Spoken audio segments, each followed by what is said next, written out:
Welcome to Healthy versus Toxic, the podcast where licensed mental health professionals explore what makes a relationship healthy or unhealthy or even abusive, all from a scientifically informed perspective.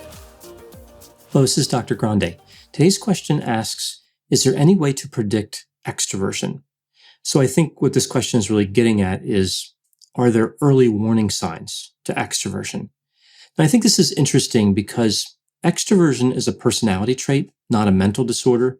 And usually when I see questions about signs and symptoms, the questions are referring to mental disorders or symptoms of mental disorders, not typically personality traits, especially personality traits that would generally be considered socially desirable, like high extroversion. Although high extroversion certainly does have its drawbacks, just like any score on any of the big 5 personality traits. There is no perfect personality, and there is no ideal level of any single personality trait. With that in mind, I can understand why somebody would want to be able to predict extroversion, whether they believe that extroversion is positive or negative in any specific context.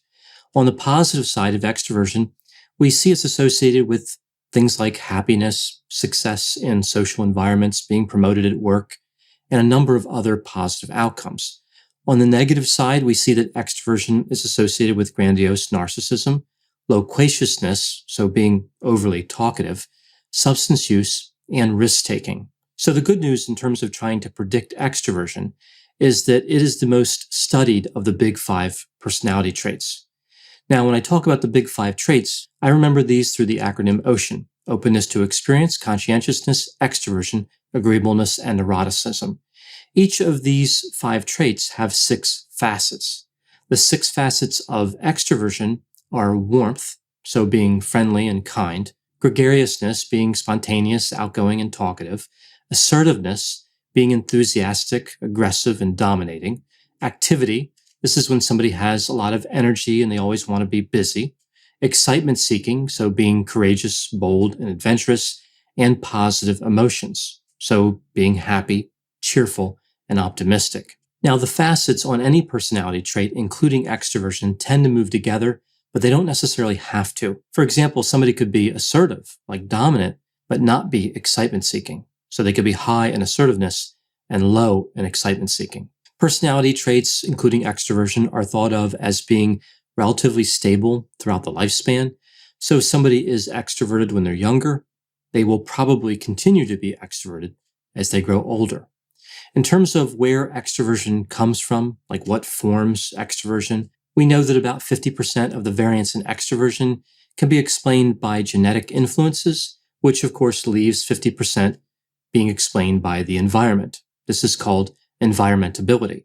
So as I go through the predictors of extroversion, I'm really talking about the environmentability because we really can't do anything about the heritability. Now, the difficult part about answering this type of question, like what predicts extroversion, is that we need to find research that follows the same people for a long time.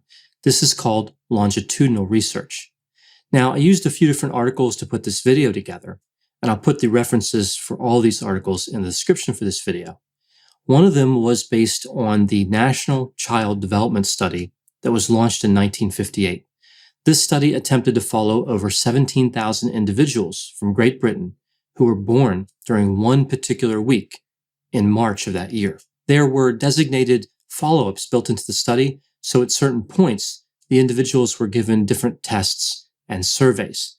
Now, of course, as time goes by, the number of people that can be reached, the number of people who would respond to these different questions diminished. In 2008, when the individuals were 50 years old, we see that just over 8,500 responded, which is actually pretty good considering 50 years went by, right? So you start with over 17,000 and you end up with over 8,500. That's pretty good for research. Welcome to the Bravery Academy. My name is Emma Ferris and I'm your host.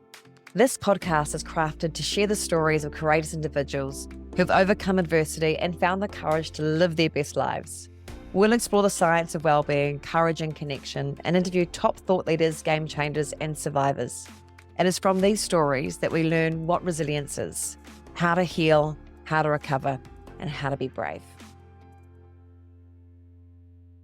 Now, as I mentioned, the study looked at a lot of different areas, but this article really focused on early behaviors and how those behaviors related to participants' personalities later on. So the study found that 6 factors that were measured when the participants were at these various ages were systematically associated with extroversion at age 50. So looking at those 6 factors, we see social life. This was measured at age 7. So this is whether and how often the children were meeting other children outside their home. We see speech ability measured at age 11. So whether the children had any speech difficulties and what their speech ability was. So how articulate they were. Then we see the frequency of participation in parties during the teenage years. This was measured at age 16, and also measured at this age was the frequency of participation in sports. Then we see optimism measured at age 33. This one seems fairly obvious because it's actually part of one of the facets of extroversion, positive emotions. And then the last factor that was tied to extroversion was occupational level, and this was measured at age 42. So of all these factors that seem to predict extroversion, the most powerful predictor was actually the attendance of parties at age 16. This item and the sports item were both categorized together as leisure activities. And what's interesting here is how both predict extroversion but diverge regarding other items. We see that the participation in sports predicted a higher educational level, whereas participation in parties was negatively correlated with educational level. So more participation in parties was connected to a lower educational level. So outside of these factors, does anything else predict extroversion? We see another study on extroversion that I really found fascinating. It dealt with color preference and extroversion. For many years, researchers have studied color preference and linked it to different constructs. And a lot of the time they do this by talking about the categories of colors. For example, we know that people tend to like the color blue more than any other color. Then we move to green and red.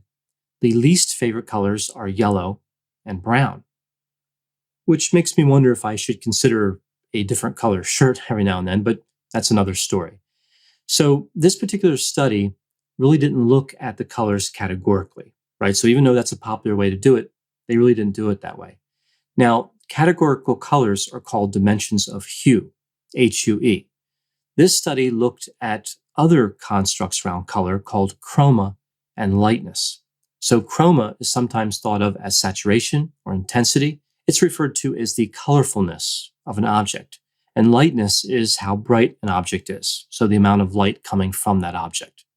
The argument here, of course, is that any given hue can have a wide range of appearances based on chroma and lightness. A great example of this that was given in the article would be a comparison of olives, limes, and emeralds.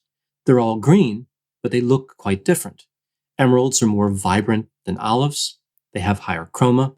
Limes are lighter than emeralds. They have higher lightness. So all this is very interesting, but you may be wondering, what does all this have to do with extroversion in the first place? Most people can agree that hue, chroma, and lightness are different aspects of color, but does that matter in terms of personality? Well, the theory here is based on what's called cortical arousal, a theory that extroversion and color is connected. So extroverts seek out and have a higher tolerance for high-intensity sensory stimuli. We see this demonstrated in terms of auditory factors as well, so sounds. Extroverts are not only less sensitive to white noise, television, and music, but they actively seek out noisy environments.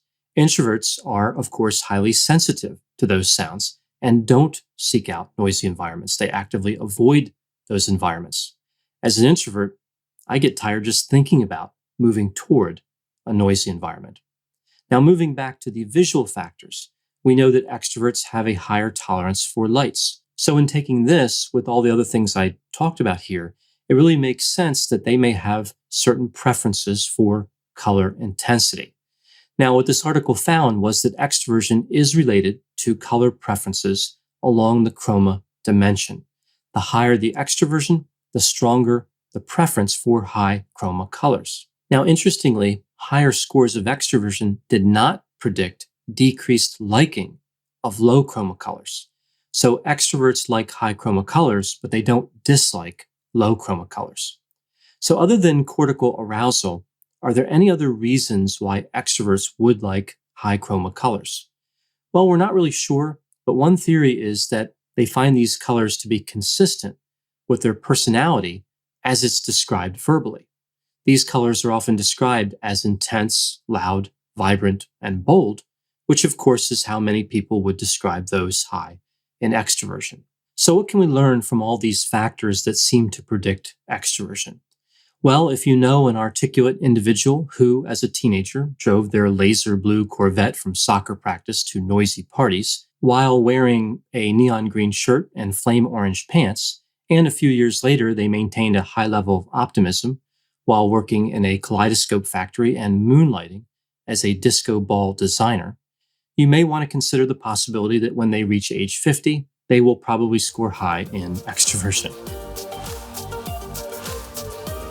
Thanks for listening. This has been a production of Ars Longa Media. The executive producer is Dr. Patrick Beeman. For more content, please visit our website at arslonga.media. To leave feedback or suggestions, send an email to info@arslonga.media. To find more content from Dr. Grande, including a link to his YouTube channel and his other Ars Longa podcasts, visit our website at arslonga.media. This podcast is intended for informational purposes only and should not be construed as medical or mental health advice. Ars Longa, Vita Brevis.